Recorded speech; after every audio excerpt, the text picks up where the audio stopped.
We're going to talk about anxiety.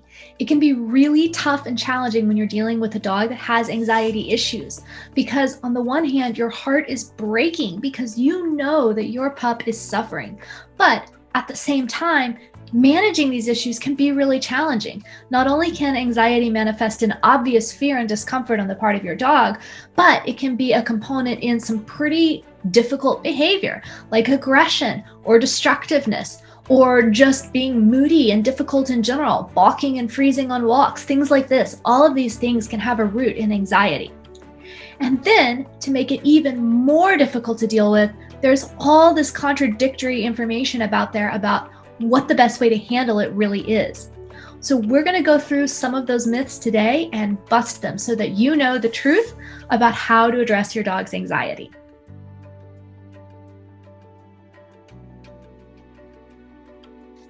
Myth number 1.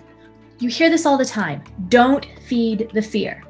What trainers usually mean when they say that is that they're trying to tell you not to reinforce the anxiety, not to reward the bad behavior. And usually the advice is you should ignore fear because you don't want to feed it. And if you feed it, it will make it worse. It will make it grow. This advice is, I'm not really even sure where this idea came from, but it's really pretty silly. Think about when you're afraid. Does it help or hurt if someone comforts you and gives you support? Does that make you feel better, or does that actually make the problem worse? In most cases, it's going to make you feel better. If somebody is giving you appropriate support, you're going to be able to find that strength within yourself to deal with the problem. So when your dog is suffering from anxiety, we don't want to ignore it. We want to deal with the problem. We want to comfort and reassure our dogs. We want to reward them as we need to help them move ahead. We want to make it a positive experience for them. That is how they're going to learn not to have the anxiety. And aside from that, this idea that you can reinforce or punish an emotional state is really kind of silly. That's like if you're angry and I yell at you and say, "Stop being angry." Maybe I stop the behavior that you're showing me because you're angry, but I probably haven't actually punished your actual emotional state. You're probably still angry. So all of this idea that you can reinforce the fear and make the fear worse by comforting your dog, forget about that. Comfort your dog when they're experiencing anxiety. It's going to help. They need to feel your support and that connection to you.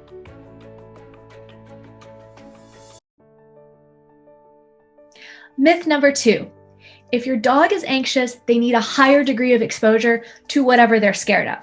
So basically, this is the idea that if we have a kid who doesn't know how to swim, the best way to teach them to swim is just to chunk them in the swimming pool, let instinct take over, and they'll learn to swim. Well, again, it doesn't really make a lot of sense. This may teach a kid to swim, but it may also teach a kid to be terrified of the swimming pool. So if your dog is afraid of something, we don't want to just expose them to more of that thing.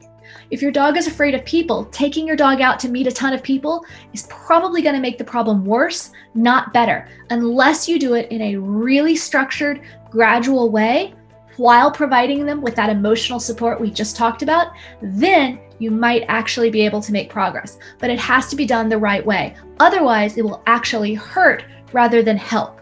So when you first start dealing with an anxiety issue, in the initial stages, while you're working on finding out what you need to do and getting help, whether that help is pharmaceutical from your vet or from a behaviorist, it can actually be useful to kind of limit their exposure to the scary thing so that the problem doesn't get worse. Now, you don't want to do that for forever because it's also not going to get better, and then the novelty of that thing increases and it can actually become scarier. But initially, until you can approach it in the right way, you're going to want to limit the exposure. Exposing them more, if you're doing it wrong, is actually very actively harmful and can create problems that are hard to undo later.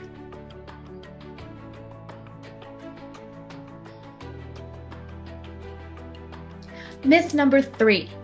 Giving your dog treats when they're afraid is either going to fix it or will teach them to be afraid, to manipulate you so that you give them more treats. Let's talk about that part first. The idea that your dog is going to make themselves miserable in order to gain some extra snacks is really kind of silly. A lot of times we don't take dogs' fears very seriously because they don't make a lot of logical sense to us. But we have to remember that dogs are living in a human world. They don't have the same information that we have to process that world and to fully understand it. This means that it's much easier for them to be afraid of things that seem very routine and obvious to us. We should not discount our dog's fears. It doesn't matter if they're logical or not, or if we think they should be afraid or not. All that matters is that they're experiencing it, and it's real. And when they feel that way, they are miserable. No one's going to put themselves through that in order to gain some extra snacks. It's just not going to happen. And aside from that, you can't create an emotional state in order to get something. It just doesn't work that way. Emotional states happen, and then results happen, and we can have behaviors that we learn that bridge the two, but you're not going to create an emotional state to get a reward. It's like if I tell you, I'm going to give you $100 right now. If you become really genuinely angry, you're not really going to be able to do it because you're anticipating that $100, which is a good thing. And you can think of something that makes you really, really angry, but there's always going to be this edge where you're still thinking about the $100. You can't artificially create a true emotional state. So that's not a concern at all. But then let's look at the other side. If it's not a bad thing to give treats, then will treats fix it? The problem here is that just giving treats without following a methodology to it, without following a system that actually makes it work, is the canine equivalent of stress eating a pint of Ben & Jerry's. Giving treats may make your dog temporarily feel better. The same as eating Ben & Jerry's can make me feel better if I'm having a stressful day. However, it doesn't solve the problem. My stressful days still exist, and when I finish that pint of ice cream, I'm going to go back to being stressed. So we have to solve whatever is at the root of the issue, and that has to be done using a more systematic, targeted approach. In that approach, treats can be really, really helpful. They can be a big part of it, but just giving treats because your dog is anxious is not going to fix it by itself.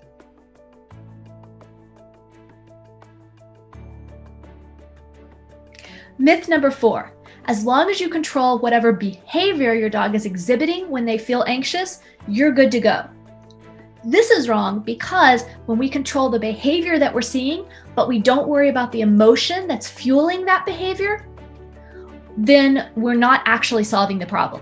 You may temporarily curb the bad behavior that's making your life difficult or challenging at that moment. And that can be useful. It's a good management technique when you need to, but you haven't addressed the root problem, which means that that problem is going to manifest in other ways, most likely over time. And it can actually become worse. Because again, if we're controlling the behavior, but we're not addressing the root problem, everything I've said already about the other myths applies to this too. If we're exposing the dog to new things without doing it in the right way because we're controlling the behavior, and we can, but we haven't addressed the anxiety, we're actually going to make the problem worse. If we're controlling the behavior so we're not feeding the fear and we're not having to reassure the dog, but we haven't addressed the anxiety, it's still there. It's going to make the problem worse. So the key is we need to address the anxiety that's underlying the behavior as well as work on the behavior itself.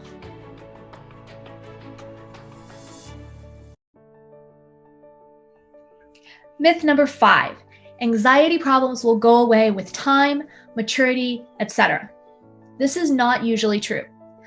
No one knows what causes a dog to be anxious in all cases. Sometimes it's genetic, sometimes it is hormonal, sometimes it's trauma. Sometimes it's just their history, lack of early socialization, things like this. However, with all of these causes, unless we actually begin to address that anxiety, it's not likely to go away. Anxiety can be somewhat cyclical. It can get better and worse and better and worse and better and worse. But again, unless we're actually changing that emotion, it's likely to manifest in other ways in the future, even if we temporarily get it under control. So anxiety is something that is very important to address before it becomes worse and before it becomes more explosive. We don't want that emotion building up in the system. Also, anytime a dog undergoes a stressful event, the neurochemical cocktail that bathes their brain when they experience trauma or stress, that can stay in their brain for up to 72 hours and sometimes even up to 2 weeks. So when your dog goes through a stressful situation and they experience anxiety, even though that situation may end in the physical world around us, the world that we share, it's still going on inside your dog's brain neurochemically. So this means that the impact from the anxiety continues in your dog's life. This is another reason why it's very important to actually address it. We want that anxiety to be able to be processed and released so that your dog can go back fully to truly normal and begin to learn and develop and grow again. That way, they return to a happy, relaxed emotional state, problem behaviors go away, and your life becomes much, much easier.